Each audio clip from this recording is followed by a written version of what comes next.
बगैर मुंह कान के लोग अगर दो चार गीत गाए तो उससे कोई फायदा इतनी बड़ी कौम को होने वाला नहीं है मेरे भाइयों बुजुर्गों दोस्तों। इसलिए आप एक ऐसी उम्मत है जिसको आलमगीर कौम कहा गया है, आलमगीर उम्मत कहा गया है, जिसके नजरियात जिसकी सोच आफाकी है। मेरे भाइयों बुजुर्गों दोस्तों, यही इस्लाम की तालीमात है, यही हमारे बुजुर्गों ने हमको सिखाया है और इसी बात की तरबियत दी है, इसी पर हमको चलना है। इसलिए मेरे भाइयों बुजुर्गों दोस्तों, रोजे का मकसद तकवा पैदा करना है, रोजे का मकसद खौफ इलाही और खशियत इलाही पैदा करना है। आप याद रखिए, दुनिया में जितनी भी कौम है, खा हिंदू हो या मुसलमान, सिख हो या ईसाई, अंग्रेज हो या यहूद हो या नसरानी, कोई भी कौम हो, वो सब अल्लाह के रसूल की जबान में सब अल्लाह के बंदे हैं और अल्लाह का कुंबा है। वमा मिन दाब्बतिन इल्ला अल्लाह रिज़्क़ुहा, सारी मखलूक को रोजी देना ये अल्लाह की जिम्मेदारी है। बहैसियत इंसान के, बहैसियत एक आदमी के, बहैसियत एक मखलूक के, अल्लाह की नजर में सब बराबर है। लेकिन जब बात आ जाएगी ईमान की और मुसलमान की, तो अल्लाह के यहाँ इसके अमाल के हिसाब से फैसले होंगे। इसकी मदद की जाएगी या इसके ऊपर कूड़ा बरसाया जाएगा, कहर नादे किया जाएगा, ये इसके अमाल के हिसाब से होगा। वअनशअनाहुम मिन बादिहिम कौमन करना आखरीन वइन ततवल्लौ यस्तब्दिल कौमन गैरकुम सुम्मा ला तकूनू अमसालकुम। कुरान पाक की आयतें मौजूद हैं।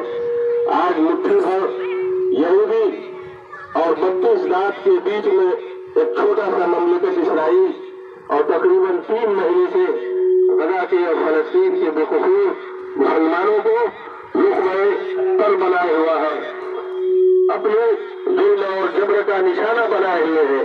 लेकिन इतनी बड़ी दुनिया और इतनी बड़ी तादाद में मुसलमान उसका कुछ बाल पेटा नहीं कर सके, उसकी बमबारी को, उसके जालिमाना और जाबिराना निज़ाम को रोक नहीं सके। ये सिर्फ इसलिए कि अल्लाह का खौफ हमारे दिलों से निकल गया, इंसान की हमदर्दी निकल गई, मुसलमान के दिल से मुसलमान की हमदर्दी निकल गई। मुसलमान सब आदमी, हम भी आप भी सब एक दूसरे के आयत के पीछे एक दूसरे को छोटा करने, नीचा दिखाने, इसी में ये कौम दिल्ली से लेकर के और गांव देहात तक यही काम में लगे हुए।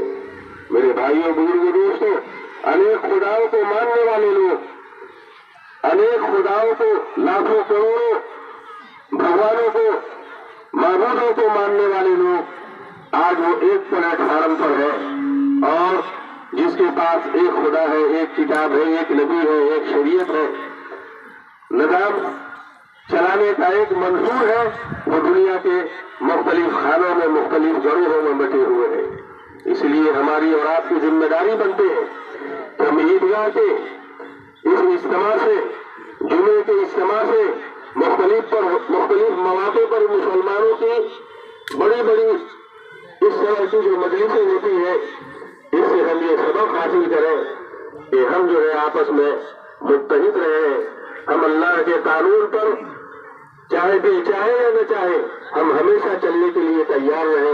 मेरे भाइयों बुजुर्गों दोस्तों, इसलिए और अपने गांव को, हम अपने गांव के नौजवानों से, जिनके ऊपर गांव के मुस्तकबिल का भार है, पुराने लोग नहीं रहे और उथल पुथल का दौर चल रहा है, हमारे गांव के नौजवानों की जिम्मेदारी है कि मेरे भाइयों बुजुर्गों दोस्तों, आप 25 साल पीछे के डुमरिया का मुताला करिए, 25 साल पीछे के डुमरिया का, वो डुमरिया जिसमें हाफिज अब्दुल हफीज रहते थे, जिसमें हाफिज सिराज रहते थे, जिसमें निजाम बाबू रहते थे, जिसमें यासीन वकील रहते थे, जिसमें भोला सरपंच रहते थे, जिसमें अमीन जियाउर रहमान रहते थे, जिसमें अबुल हसन रहमानी रहते थे, और न जाने जिसमें हाजी कबूल जमा साहब रहते थे। बहुत सारे लोग डुमरिया के नाम गिनाया जाएगा, दर्जन का दर्जन हो जाएगा। अल्लाह ताला उनकी कब्रों को नूर से भर दे। भाई कितने लोग मेला बाजार में है, बार बार ऐलान किया गया है कि जमात का वक्त करीब हो रहा है, 8:30 बजे जमात खड़ी हो जाएगी।